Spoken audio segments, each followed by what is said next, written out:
Ah, je sens que ça va être culte ça, hein. Ça va être vraiment culte, hein. Bonjour, bienvenue sur ma chaîne YouTube PP World pour le test d'un film sur Blu-ray Disc. Là c'est très bien comme ça dans la vidéo du dimanche, on va parler de cinéma, de technique et le film en question, ça fait longtemps que je pensais, j'espérais avoir le temps de le tester. Il s'agit de Shining de Stanley Kubrick qui avait également réalisé ceci, Orange Mécanique mais sans Norman Genius, ici au stream. Dans cette vidéo, au menu de cette vidéo, vous allez avoir donc une explication cinématographique de ce qu'est ce film, comment il s'était tourné, dans quel format, a travaillé Kubrick, ce qu'il y a dans le film et autres, vous allez voir, il y a plein de trucs à dire. Juste après, ce qu'il y a sur le Blu-ray Disc Ultra HD vendu donc en France, celui-ci, celui-là, et après, il y aura les résultats sur le terrain, en audio et en vidéo. Le film a été visionné en vidéoprojection ainsi que sur un téléviseur Panasonic, HDR10+, et Dolby Vision en OLED. Shining de Stanley Kubrick est sorti dans les salles de cinéma aux USA et dans le monde entier il y a 40 ans, en mai 1980. Donc pour les 40 ans, le Blu-ray Disc, c'est normal. Il faut savoir qu'à l'époque, le film a été reçu comme un véritable uppercut, un choc, because, adaptation de Stephen King, déjà gage de qualité, parce que c'était quand même à l'époque une super nouvelle, et bien sûr la prestation inoubliable de Jack Nicholson, mais pas que. Mais pas que, parce que techniquement, il y a également des points très forts sur ce film, avec notamment l'utilisation à grande échelle pour la première fois d'une Steadicam, notamment dans les scènes durant lesquelles Danny est comme ça dans les couloirs, ces scènes tout à fait inquiétantes avec cette moquette absolument inoubliable, ainsi que dans le labyrinthe. Il faut savoir que l'inventeur de la Steadicam était justement présent aux côtés de Stanley Kubrick pour assurer la meilleure prestation possible de la Steadicam durant le tournage. Ça, c'est pour la petite histoire, justement. Alors, techniquement, ce film a été tourné avec des pellicules. Le film a été proposé dans les salles de cinéma dans plusieurs formats différents. En 1,33/1, donc du 4/3. Il a été présenté également en 1,85/1 dans certaines salles de cinéma. Et pour le Blu-ray Disc, Warner a décidé de le présenter en 1,78/1. Donc, miracle, vous n'avez aucune barre noire sur ce film. Il est en plein écran 16:9. C'est le choix de Warner sur la façon dont a été fait la restauration de Shining de Kubrick. À savoir tout de suite, c'est un véritable Blu-ray Ultra HD 4K. Pourquoi? Parce qu'on a scanné la pellicule, l'internégatif, on l'a scanné il y a 1 an exactement en 4K. Donc on fait un scan en 4K. Il faut savoir d'ailleurs que ce travail a été proposé au Festival de Cannes, justement, ils ont diffusé comme ça Shining en 4K. Et c'est de ce master, de cette restauration 4K, qu'est tiré justement le Blu-ray Disc Ultra HD 4K dont vous avez le test dans cette vidéo ici, là. Pour information, la version contenue sur ce Blu-ray Disc, c'est la version de 144 minutes. À ma connaissance, Shining avait été proposé en monophonie, en stéréophonie, en multicanal. Bref, il y a eu plusieurs versions de ce film qui sont apparues au fil des années dans les salles du cinéma. Comme je vous l'ai dit tout à l'heure sur l'image, il y a eu des versions qui étaient en 4/3, en 1,85, 1,78, maintenant en Blu-ray. Il y a eu plusieurs aménagements avec l'accord de Stanley Kubrick ou bien maintenant des ayants droit de Stanley Kubrick. Bon, il est temps de passer aux choses sérieuses. Qu'y a-t-il sur le Blu-ray Disc Ultra HD 4K vendu en France et dans le monde?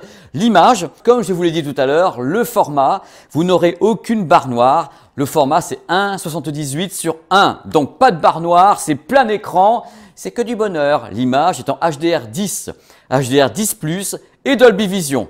Voilà, compression HEVC. L'audio, alors l'AVO avec la voix de Nicholson, avec la voix de tout le monde. L'AVO est en DTS HD Master Audio 5.1 canaux et la VF est en Dolby Digital 5.1 comme sur les versions Blu-ray Disc Full HD ou bien DVD.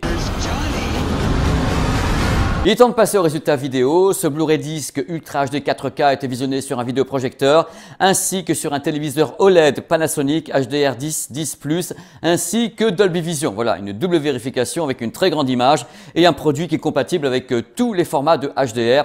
C'est ma façon de travailler, ça va être plus simple, comme ça on sait ce qu'on regarde. Alors d'abord, truc important, sachez que le grain, la granularité de la pellicule a été entièrement conservée. C'est pas parce qu'on a fait un scan tout récent, tout neuf, tout beau que les mecs ils ont fini aveugles qu'on a enlevé le grain de la pellicule. Non, vous avez du grain dès la scène d'ouverture. Donc on voit bien qu'il y a vraiment une pellicule, qu'il y a du grain, que c'est très travaillé, il y a une très belle fluidité du grain. C'est pas un grain énorme, hein, c'est un souffle de pellicule comme ça, un souffle chimique merveilleux. La scène d'ouverture donne le ton, hein, c'est très défini. On se rend compte que la définition de l'image a fait un bond justement sur la scène d'ouverture qui est un paysage filmé à l'hélicoptère avec la caméra qui bouge un petit peu peu comme ça parce qu'à l'époque on n'avait pas les mêmes moyens pour stabiliser des vibrations. Donc on voit ça, on se dit bah tiens on va beaucoup plus loin, c'est très très beau. Et notamment après on s'aperçoit qu'il y a un excellent travail également de restauration.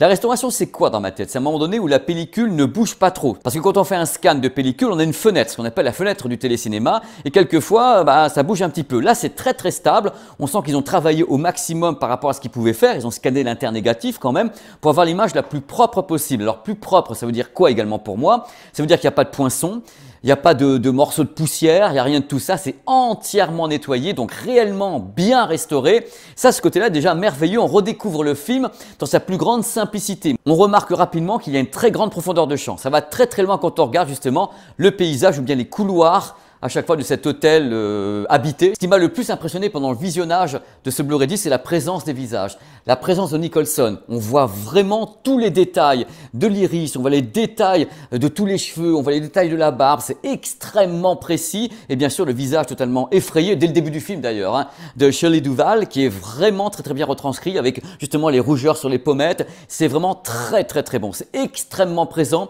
extrêmement angoissant, puisque ce film est basé sur les expressions de visage, sur une ambiance et également, important, les décors.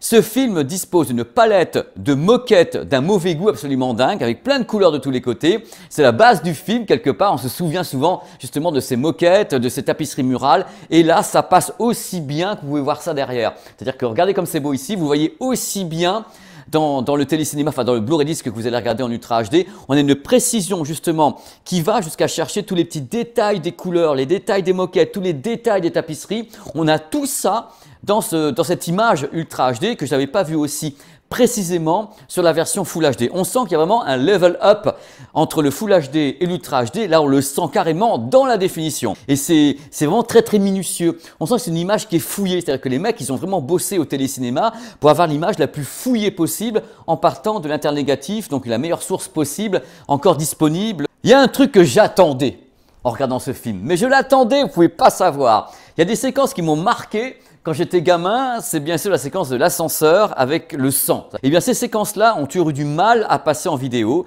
parce qu'il y a une couleur donc qui est rouge, qui est rouille, qui est bordeaux.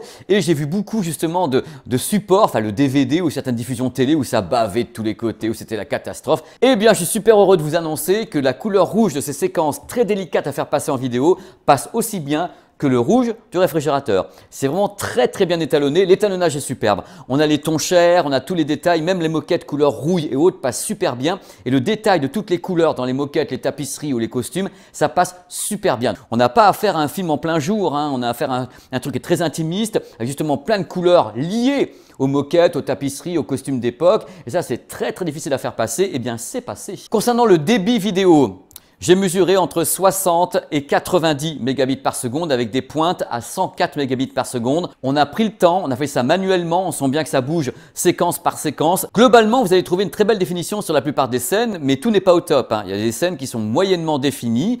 C'est comme ça, vous n'avez pas non plus un truc très chirurgical. Sauf bien sûr dans les gros plans de visage où c'est juste absolument extraordinaire, ou certaines profondeurs de champ qu'on peut trouver notamment dans les couloirs. On sent qu'on gagne de la place, qu'on gagne de la profondeur avec cette nouvelle restauration en 4K. Ça va beaucoup plus loin dans les couloirs de l'hôtel. Je sais comment a travaillé Kubrick sur ce film, c'est un perfectionniste, il y avait une symétrie, il y a tout ça, des éclairages particuliers.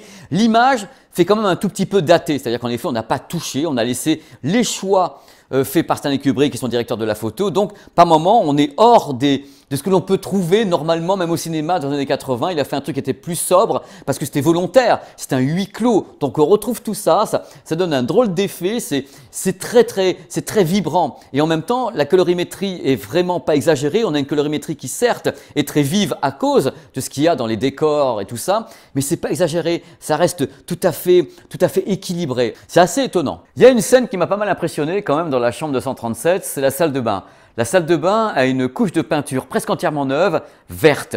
Et l'uniformité de ce vert, c'est absolument incroyable. J'ai eu l'impression que c'était tourné en numérique. Vous savez, quand c'est en numérique, entièrement comme ça, uniforme au niveau des couleurs, bah, c'était la même chose. Globalement, au niveau de l'image, je ne dis pas qu'il y a quelque chose qu'on n'avait vraiment jamais vu, mais il y a un sacré level up Hop, entre la version Full HD et la version Ultra HD 4K. Pourquoi? Parce que la version 4K, eh bien, on a tout refait. On a repris la pellicule, on a rescanné avec les moyens de maintenant. Moi, je dis bravo. Si à chaque fois tous les Blu-ray discs pouvaient être aussi réussis que cette restauration en Ultra HD 4K de Shining, moi, je serais le mec le plus heureux du monde. Donc, au niveau de l'image, vous pouvez y aller vraiment les yeux fermés. On va parler un peu du son. Alors, je rappelle aux bonnes âmes que la section audio de Shining, c'est pas Jurassic Park, ce n'est pas Transformers, c'est surtout axé sur pas mal de silence d'ailleurs, une musique omniprésente, stridente, qui stresse, c'est presque des acouphènes la musique, et dans ce cas-là, quand la musique arrive, elle enveloppe vraiment le 5.1 avec une belle dynamique, on sent qu'elle vient et elle monte au fur et à mesure, donc elle commence à vous prendre, c'est d'un stress incroyable cette musique, c'est de la folie, mais vous n'avez pas des effets spéciaux de partout, hein. Il y a quelques fois, j'ai vu 2-3 scènes comme ça où Nicholson se pointe, il bute dans quelque chose qui roule sur de boîtes de conserve, là on entend un truc sur la stéréo, mais globalement ce ne sont pas des super effets stéréo, c'est pas quelque chose qui va vous prendre au trip, hein. Il n'y a pas beaucoup de grave, il y a quelque chose qui est plutôt dans le médium, qui devient très proéminent, mais c'est très agréable, très belle captation des voix sur la VO, c'est extrêmement distinct, il n'y a pas de problème, on entend bien les voix, il y a quelque chose qui est très spatialisé tout de même, parce qu'il y a la voix, il y a vraiment la sensation de la pièce en même temps, mais ce ne sont pas des grands effets. C'est pas un Blu-ray disque de démo pour l'audio, ça pas du tout. C'est par contre quelque chose qui est tout à fait dans l'ambiance du film. Globalement, c'est un mixage qui n'est pas dans l'excès, on n'est pas dans la surenchère, on est dans quelque chose qui vient justement porter l'action, porter le scénario, porter la folie de Nicholson, et c'est quelque chose qui est bien équilibré, avec la musique qui vient pile poil pour faire monter la pression, avec bien sûr la prestation à l'écran de... Voilà. Alors, j'essaie de me casser la figure. La VF, la VF quoi, c'est la VF qu'on avait avant, hein. C'est un travail qui est correct, mais la voix de Nicholson est tellement particulière dans ce film que je vous encourage, si vous pouvez, à regarder en VO sous-titré en français, c'est cool. Sinon, vous aurez la voix du doublage de l'époque était très bien, hein, avec donc la VF. Voilà, c'est ce que je pouvais dire de ce film. Bien sûr, encore une fois, vous allez dire oui, Pépé choisit que des films qui sont de bonne qualité à mettre en Blu-ray.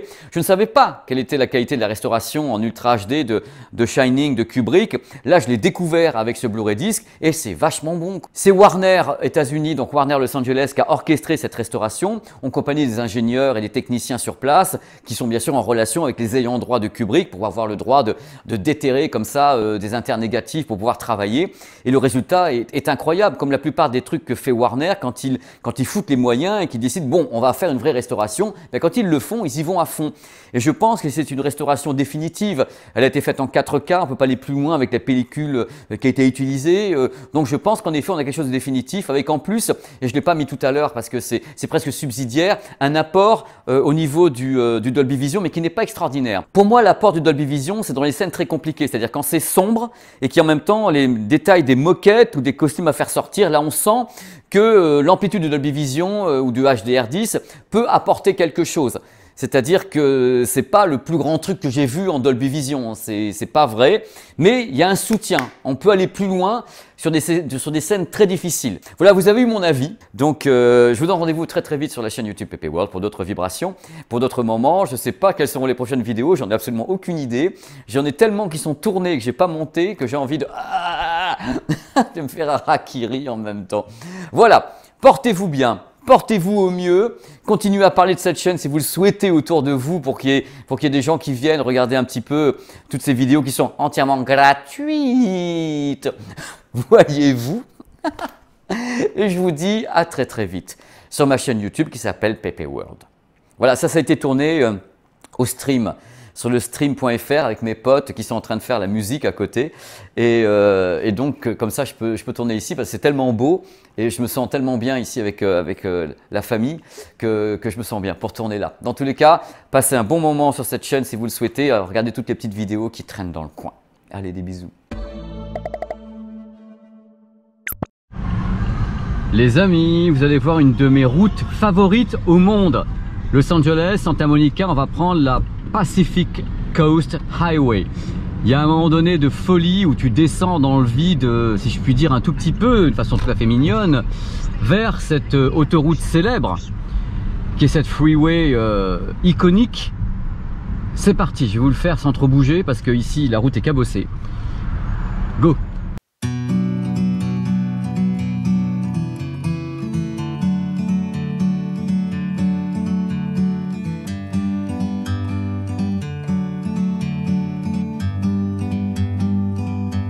Like a bird on a tree,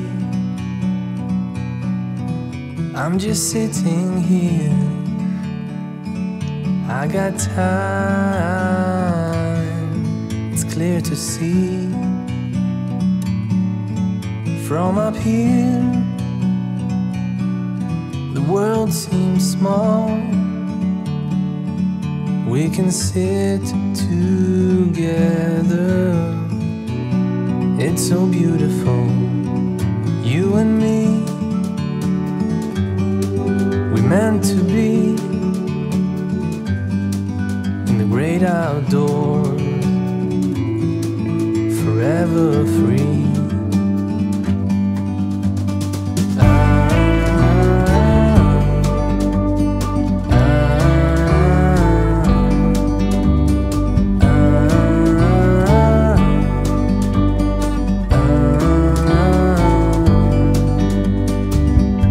Sometimes you need to go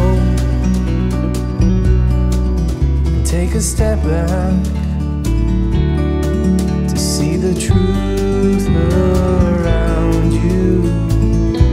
From a distance you can tell.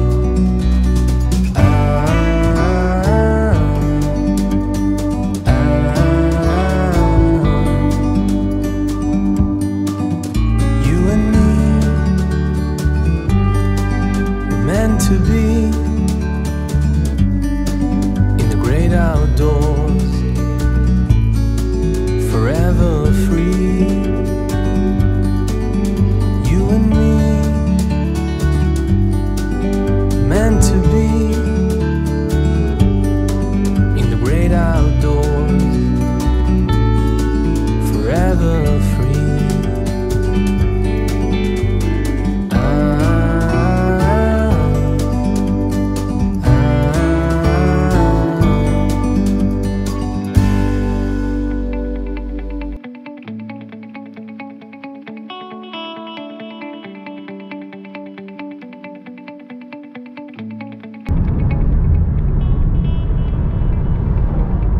Le soleil se couche, c'est son et lumière.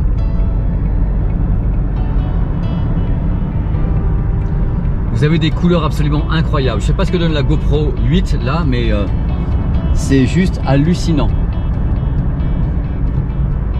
Vous avez ce mélange avec les différentes teintes de vert, puisqu'il a dû pleuvoir un petit peu. Là, j'arrive, je suis pas trop au courant, j'ai pas encore vu ma famille, donc je sais pas ce qu'ils vont me raconter. Mais là, vous avez ces teintes de vert avec le ciel qui est en train justement de changer de couleur. C'est un spectacle hallucinant, hallucinant.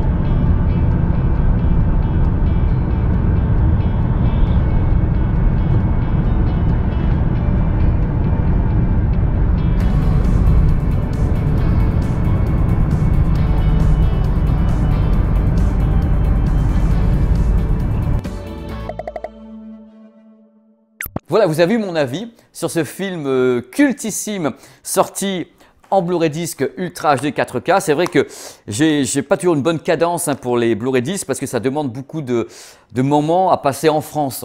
C'est-à-dire que je ne regarde pas un film comme ça en 10 minutes, ah, je vais le regarder. Non, je me prépare, je le vois 2-3 fois dans des conditions différentes, en vidéoprojection, avec un téléviseur OLED, donc HDR10, HDR10+, Dolby Vision. Je fais ma petite tambouille, je reviens sur certains trucs quelques fois. Donc, il me faut du temps pour le faire. Et si je suis en tournage quelque part, ben, je n'ai pas le temps de prendre le temps pour regarder et tester ce genre de film. J'aimerais en faire plusieurs. Mais il faut tourner la vidéo après, il faut la monter. Vous vous rendez pas compte à quel point quelquefois ça peut être super dur à faire. Et il y a la fatigue avec, il y a tout ça. Bref, en tout cas, j'étais comme toujours super content de passer ce moment avec vous en vidéo du dimanche comme ça. Se faire Kubrick en Ultra HD 4K, bah, c'est pas mal.